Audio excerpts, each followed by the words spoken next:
तैयारी के मुसाफिरों को पैराशूट क्यों नहीं दिया जाता? बड़ी वजह महंगा पैराशूट या पेचीदा तरबियत?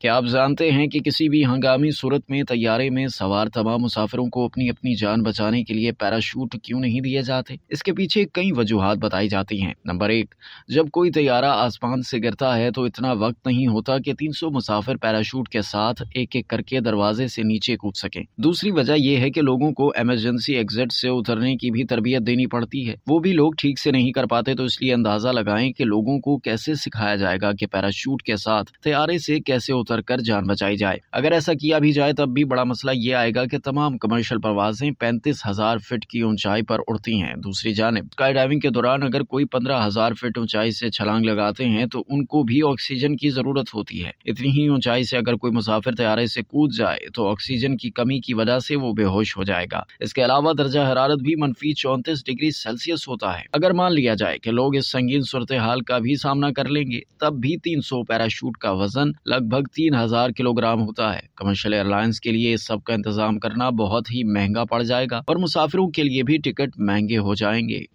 अब तक के लिए इतना ही। मजीद जानने के लिए सब्सक्राइब कीजिए डेली जंग यूट्यूब चैनल और लाइक कीजिए डेली जंग फेसबुक पेज।